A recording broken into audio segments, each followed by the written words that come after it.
Hello dear, greetings.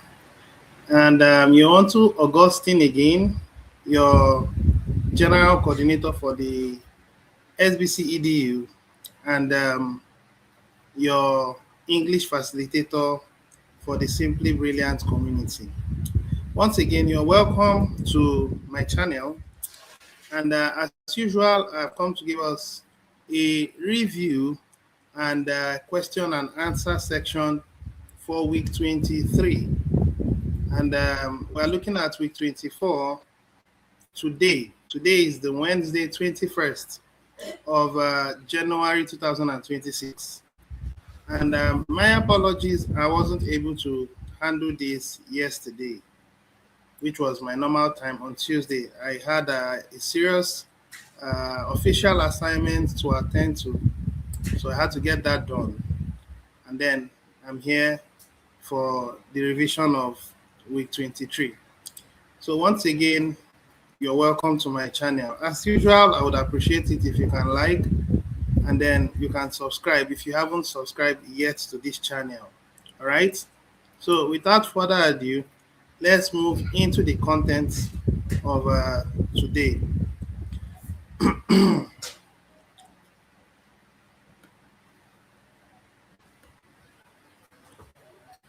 So we're looking at question and answer section of week 23. A careful review of all questions and answers in week 23. So we will begin, first of all, by moving into the normal question, number one. So number one question says, what is the primary goal of the SBC community in 2026? Now, this has always been the goal from when we came into Limelight, and that goal has been to unlock the value of SBC, to introduce SBC as an alternative currency belonging to a private community so that humanity can have equal access to what the elites are enjoying, provided they are willing to pay the price. Without being able to pay the price, the possibility of having access will be shortchanged or compromised. So from what we are looking at here, the answer is to unlock the value of SBC coins. Unlocking the value of SBC coins means that you will be able to translate SBC into local currencies or digital currencies, whichever one that is going to be prevalent when we are able to unlock the value of SBC. Of course, you know that the worlds are moving into digital systems, central banks, digital currencies, a system where money would no more be in existence, physical paper money, not money per se. Money will always be, and the money I'm referring to in this time is gold and silver. But I'm referring to the ones the people are familiar with, which is fiat currency. Fiat currency will be in existence, but it will be inflated away over the next 10 years. Paper money will become a burden to hold in the next 10 years. The moment central banks digital currencies has come on board, they will simply inflate it away by printing so much of it that it becomes difficult for you to hold on to such kind of currency. That's hyperinflation. And then they now create what you call a final currency reset, ditching the fiat system and then beginning a completely digital financial system under their control, under their custody. That's why they say you own nothing and be happy, because of the tokenization of everything that they want to achieve. Our community is building the same kind of tokenized system backed by gold and by silver and other precious metals. That's what we are doing. But this system we are going to create will not be under their control. It will be private. And you are going to enjoy the same privileges that the elites are enjoying, but on a private status. That's what our community is. And that's what will make us different from the public. There would always be a price to pay in our community. And again, I will keep saying it. That price is being able to take part in your SBC EDU from week 1 to wherever the facilitator is whenever we launch the private funding.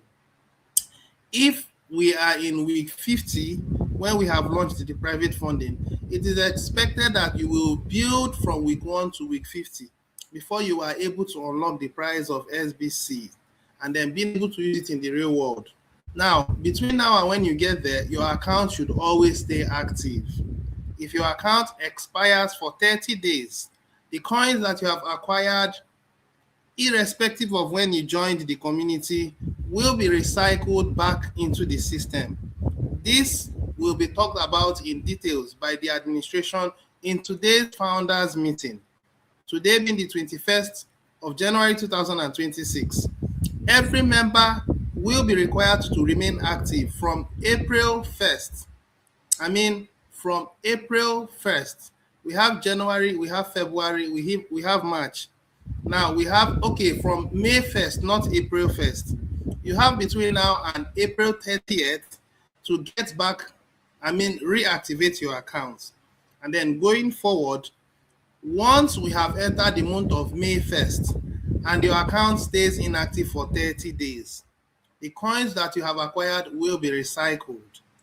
If you join the community and you enter May 1st and your account is not active, what will happen is that your position in the private membership association will be removed, and then you will be sent to the back. Whenever you choose to reactivate, you will start from the back, meaning that from the end of the line. But if your 30 days expiration hasn't reached, your account will not be withdrawn. The SBC acquired will not be withdrawn. So there are two phases. Phase number 1, if your account is inactive as at 1st of May, then and you have filled out the PMA, which is one of the requirements to become a verified member. Of course, filling out the PMA means you are not supposed to expire. A lot of people fill the PMA and they still allow their account to expire. It's unfortunate. They don't seem to understand. No one is going to pursue you or penalize you like the public does. Of course, when you're driving beyond the certain speed limits, you'll be required to pay a certain amount of fine. No one will require you to do that in our community. However, you will be required to learn the lesson the hard way. Your journey will be elongated. If it's a day journey, it becomes a week journey. If it's a week journey, it becomes a month journey. If it's a month journey, it becomes 1 year journey. That's the idea. And you will be required to remain active within this period of time. So make sure you weigh the cost of defaulting, because it is more costly to default than to follow the normal process. Following the normal process is very easy. And if you do the needful, you are supposed to access the funding as at when due.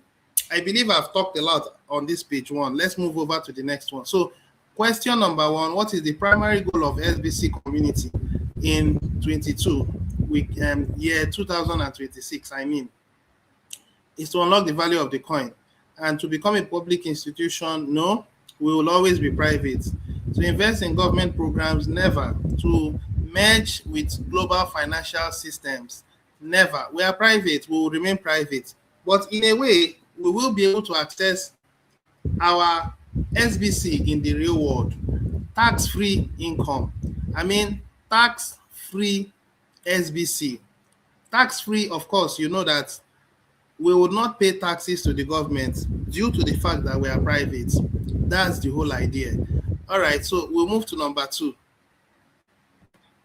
So number 2 now says, okay, so I'm in number 2. Now number 2 says, what is one key feature of a private community? Now, A, it is open to all without restrictions. B, membership is restricted and often requires approval or payment. Now, that's the answer. You see, for every system to be sustainable, there must be revenue that will be used or generated to keep the system running. In the public, it is through taxation.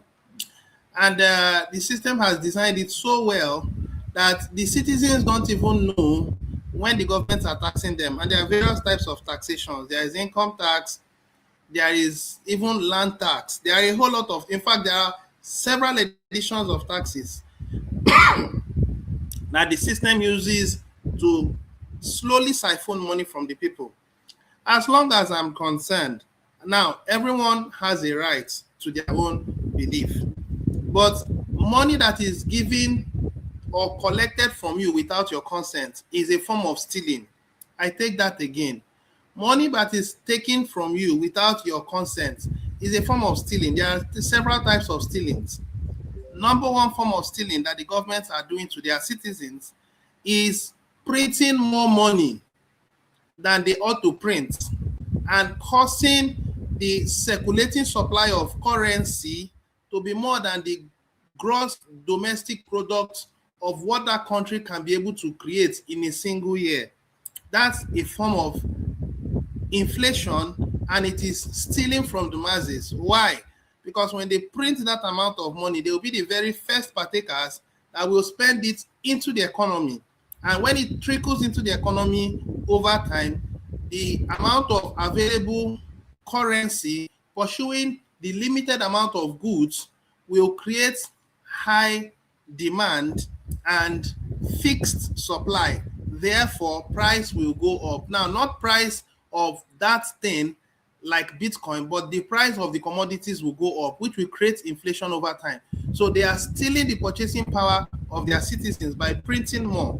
There are several types of taxations. Other types of taxations is outright imposing a higher amount of money, like income tax. Instead of 5%, they now make it 7%. And then after 5 years, they increase it to 10%.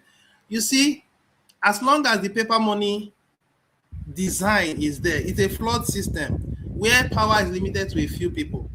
And that's not how it ought to be. So our community wants to create that balance, return the world how it ought to be. Okay, so membership is restricted and often requires approval and payment. My point here is that payment is going to be a lifetime thing. Even in our private community, your payment is until you launch the private funding. Even when you have access to the private funding, the system will continue collecting from you through transaction charges. There are going to be ways the system will keep itself running, and it is through the SBC that you have acquired. So there will be a form of kind of auto payments. So you may not even notice it because you keep acquiring SBC, and the system will take a certain amount to keep the system running. Of course, by then, it's now tokenized gold, which is SBC. So that's how the system runs. Public taxation, private, it is willing contribution. You have already been contributing. If you are not contributing, you will be locked out of the system until you become active. And at the point we are, if you are locked out of the system until the first of every month, you lose access to accessing the funding, or you will lose the chance of accessing the funding on time. You will be sent to the back, and it would be required that you will be able to access the funding at a later time. Now, that's one. Secondly, if you still stay for another 30 days after you've been removed from the PME, then you will be required to start all over. And all over means all SBC coins that you have acquired will be lost. You see, even though what I will be saying is an uncomfortable truth, it's going to happen. Some people will acquire a very substantial amount of SBC this year. They may acquire as much as 5 million SBC, but for one flimsy reason or the other, they will be inactive for 30 days. The system doesn't know how to crave your indulgence or beg you. The system is a program. Once it sees that you are inactive for 30 days, your coins will be withdrawn without warning. I will take that again. Once you have stayed inactive for 30 days, beginning from May 1st, that's when this timer begins. That's when this policy begins. The administration will also talk about it in today's founders meeting. So I have to make sure that the informations are clearly passed across in every of my series, from the SBC EDU and the education side of it, question and answer. Let no one say I'm not aware.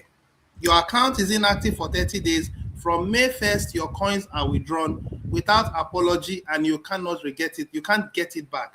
You will then be required to participate in the donations, and then maybe participate in advanced, what do they call it?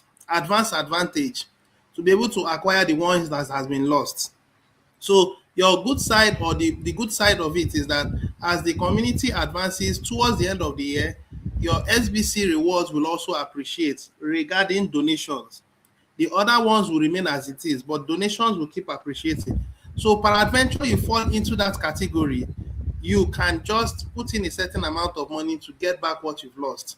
But it will be best you don't lose anything at all, and possibly you can acquire more. I hope this is clear. All right, so membership is restricted and often requires approval or payment. That's the answer. The other one is run by government officials. No, it serves large-scale infrastructure. No, that's not the answer. So we're now moving over to number 3. I'm taking my time. I'm taking my time to explain things to members of the community. Only the serious ones will be here, and only the serious ones will watch later. If you are not serious in this community, there is a high tendency that you will lose it. You will lose your way. Okay, so let's proceed. I'm now in number 4, I guess. Sorry, number 3. Now, how is access to a private community typically granted? Now, number 1, public election. No. Free subscription. No. As a free member in the community, or a new member in the community who registers in the community, you don't have access to anything. Well, you have what you call a limited access for about 24 hours. I think 24 or 48 hours. And within that 24 to 48 hours, you will just be able to move around and then see a few things in the community. You can be able to access the blog and a few things. But things that really matter, Sbcedu and all that, you won't be able to access it until you become active. So there is no free subscription. So how? Invitation, by invitation, application, or by payment. So that's how you become a member of our community. We get to the next question, which is number 4. Now, what type of environment does a private community aim to create? What type of environment does a private community aim to create? Competitive and regulatory? No. Anonymous and unregulated? No. Secure, focused and exclusive? Yes. Chaotic but inclusive? No. The answer is C. We're making this very clear so that members can see. Where I need to buttress, I will buttress. Where I don't need to buttress, I'll keep it simple. Now, what is an example of a private community? A public school? No. A country club? Yes. A public library? No. A city council? No. So the answer is B. And B says a country club. All right, so proceeding, we'll go to the next one. That's number 6. In a private community, how are rules typically established? Set by local government? No. Customized and governed internally? Yes. Customized and governed internally. Standardized across the nation? No. Decided by majority votes at the town hall? The answer is B. Customized and governed internally. In our case, it is by the advisory council. Now, I want to break the news to the community. We are at the moment reviewing the advisory council. There are members of the community that apply to be in the advisory council. There are one of the conditions upon which we are going to weigh and qualify advisory council members. Some of you that are listening to me, are having candidates that you want to qualify. I want to now give you an expose so that you will be aware. Number 1, if at any given point you fall off from the private membership association as a person who has applied to be in the advisory council, we are likely going to disqualify you. If you are a member of the advisory council or you intend to become a member, one of the things is that you are to be held accountable. If your account expires by maybe 1 week or probably 2 weeks, or it expires and you are sent to the back, you have lost that chance of having a shot in the advisory council. We are strict about the yardstick we will apply in bringing in members that will lead. We have seen in the public space that there are a lot of people in the government space that are unqualified. They are not professionally sound, but by hook and by crook, they found their way there. In our community, that would not be allowed. So I want this to sink into our hearts very well. We are not going to compromise on standards. So if you are there, you have applied to be in the advisory council, and you are not showing character, you are not worthy in learning and in character, well, I'm seeing that you are not going to qualify. Secondly, members of the advisory council that are not up to speed with the facilitator. The facilitator is in week 25 and you're in week 20. That shows you are not following up. And we have our record. We are watching you. Now, when we are ready to announce those who will be in the advisory council, let me take that again. When we are ready to announce those that will be on the advisory council, it won't happen by a mistake or by accident. Those ones would have proved themselves again and again and would have seen that they are the worthy ones. All right, so the answer is customized and governed internally. The rest doesn't matter. Standardized across the nation, decided by majority votes at the town hall. There will never be a time in our community where we are going to work with majority votes. The problem with democracy is that there are a lot of stupid people out there who are being customized to be stupid by the media. And let me say that again. It's not as if we are not intelligent. But you see, the media is designed to keep the people in their system, keep the people misinformed, keep the people deformed based on what is truly happening. And the intent is for them to be directed to the point that they want them to go, like ships. And a lot of people have used democracy to manipulate things in their favor. And in our community, we understand that. That's why education is our fundamental values, so that we tell the people the truth. We tell the people what they need to know as against what the media is telling them. An average member in the community is an educated, sound person. The kind of education is not the curriculum that the system gives you out there and then keeps you in their game and keeps you obedient to their system. No. If you are an educated person in our community, probably from week 1 to week 50, you will be a very informed person. You'll be so educated that it will be difficult for people to manipulate you. Why? Because you are standing with the truth. So a lot of people in the public space have been using democracy to manipulate people. First, they educate them and keep them disinformed. And the unfortunate part of it is there are a lot of people out there that are so enslaved to the system that whatever the system tells them to do, that's what they do. That's why every session of government that takes over, they bring the wrong ones. They don't bring the right set of people. They bring those who they want to take to power. They manipulate the people to vote who they want, and that person that they want is not at the best interest of the citizens. I don't know if you guys are collecting or correlating what I'm saying. I don't know if you guys are connecting the dots, because it doesn't only apply to Nigeria, it applies to all countries of the world. Whoever it is that is leading you now, you may say this person is not it, but he's there, and he may be so unprofessional at his job, but he's there because he's a puppet, and that's not how it ought to be. In our community, only those who are qualified, who merit it, are those that will be there. And every day we are observing. Okay, let's move over to the next one, number 7. So now on the next one, number 7. Number 7 says, what is an example of customized governance in a private community? National education standards, health regulations for the general public, HOA, property maintenance rules. That's the answer. Stable wide water usage laws. No. So the answer is B. I'm sorry, C. If you have gone through the education, that is the presentation, you should know. So moving over to the next one, well, we are going to number 8. Which of the following best describes privacy in our private community?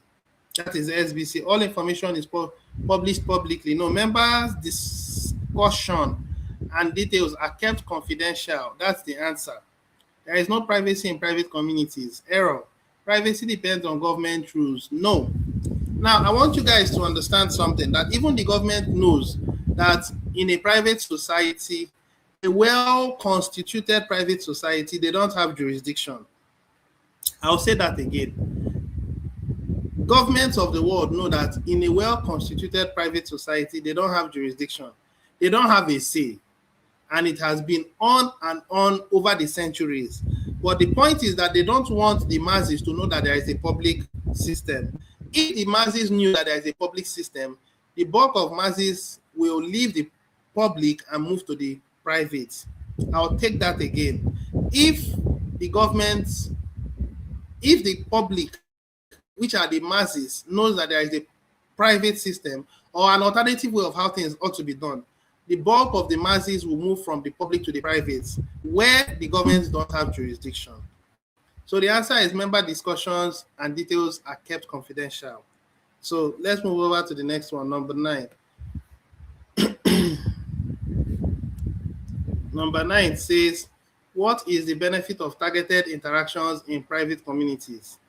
And then increase random encounters. No. Promotes disagreement. No. Facilitates meaningful shared goal communication.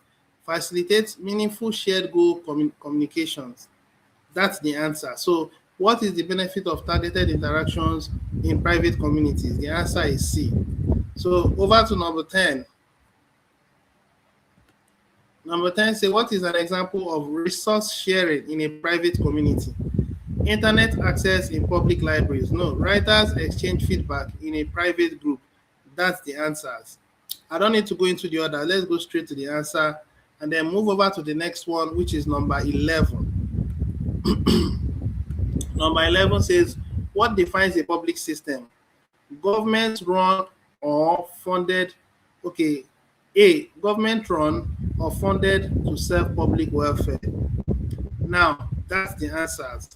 Government run or funded to serve public welfare. But take note that the public at the moment is based on a debt-based system. What is debt? Another name for debt is borrowed. Another name for borrowed is subservient or enslavement. When you are in a system where you cannot pay back and you will never be willing to pay back, rather you keep borrowing, then that means you will forever be enslaved. And not you, not the government, you. Because when they borrow money, they don't seek your consent. They borrow money without your consent and they spend it without your consent. They don't ask you. They tell you that it's on social amenities and all that. Let's be honest. Is it really on social amenities that they spend this money on? The answer is no. And a lot of governments out there, they do it and they look at the citizens and then give you the illusion that it is the citizens that determine who will be in power. Are you being serious here? Are you sure that it is the citizens that votes? They say go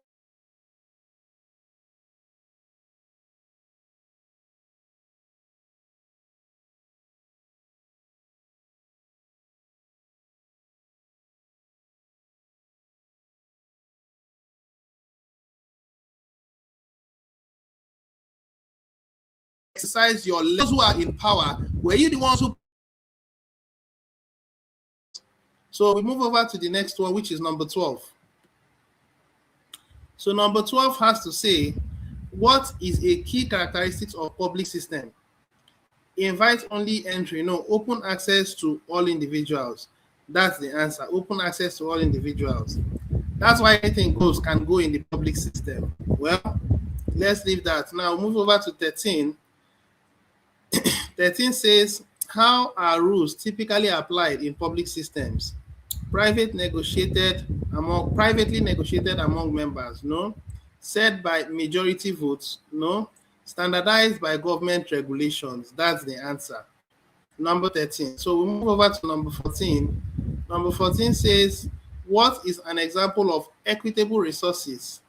What is an example of equitable resource distribution in public systems?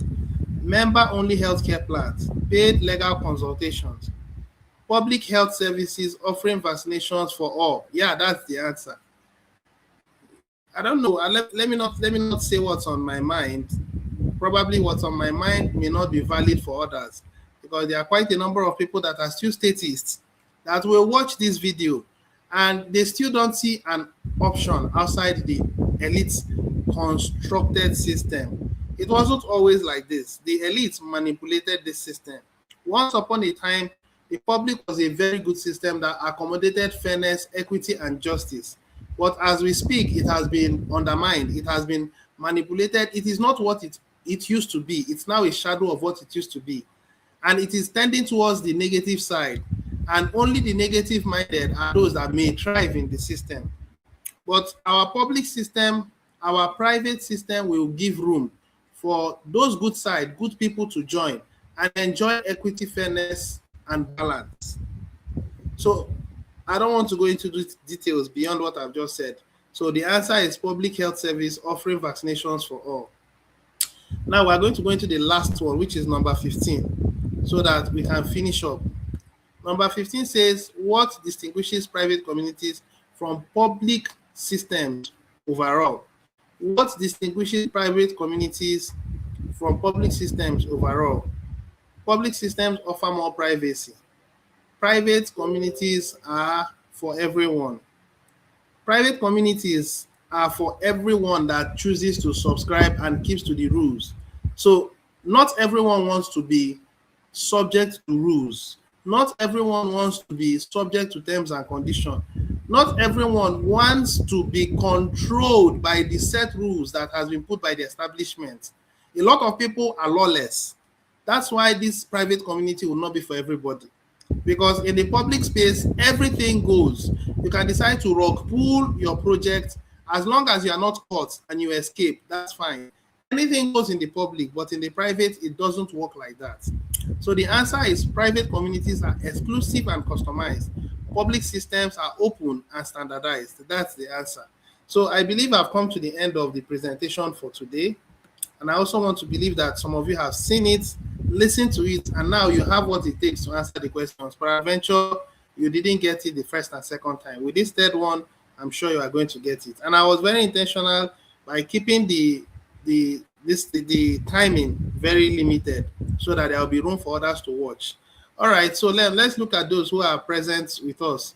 This is the leader of Bangladesh, which is Brother Baba Dadabai. He's the leader of Bangladesh globally, and he's also the facilitator for the Simply Brilliant community. So if you need help from Bangla, please go meet him. He's someone I am very confident that he will guide you. Now, well done. God is your strength. Now, this is one of my mommies in the house. And then let's keep moving. Now, I still encourage more people to make their feedback. I would appreciate your feedback, please, so that the people can get their own updates. They can hear from you and see that you are enjoying the content.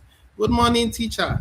I want to ask why our governments of the world don't want to tell us the truth about what is going about CBDC. If they tell you the truth, you go out of the system. They don't want you out of the system. They want you in the system so that they can manipulate you to their own comfort, to their own gain. That's the idea. It has always been like that. They manipulate the system and keep the people in the dark using the media. Tell the media what to tell the people to keep them misinformed. The governments are not supposed to set the people free. Like I said, it's a debt-based system, and you are a slave in the system that they've set up. But you don't know that you're a slave. So when you know you are a slave, then you escape the system. Now, we are creating an alternative so that you won't be a slave in their system. But we won't force you to join our system. We leave you to decide. If you choose wisely, then fine, you have alleviated yourself from the shackles of the elites, from the bondage of the elite, from the control of the elites. But if you still choose not to, well, then that means whenever the financial system will be reset, you will lose everything you have and you'll be expected to start again and still serve them in their system. Well, it's a choice that the people will have to make. All right, so let's go on, let's finalize. One more last person and say thank you, sir. I do appreciate your feedback for saying thank you. I want to believe you understood the video, and I'm grateful. So thank you so much. We are through with the presentation of today. This is week 23, and then we're looking into week 24 today, and then week 25 next week. It will just continue. There is no breaks any longer. All right. So love you guys to like come your way again by the special grace of God next week, Tuesday, for a review of week 24 and another episode of SBC EDU, which will be week 25 next week, Wednesday. Cheers. God bless you. Please don't forget to like this video. Don't forget to subscribe if you haven't. And then share this video to every active member of the Simply Brilliant community. Till I come away again next time. God bless you. Bye for now.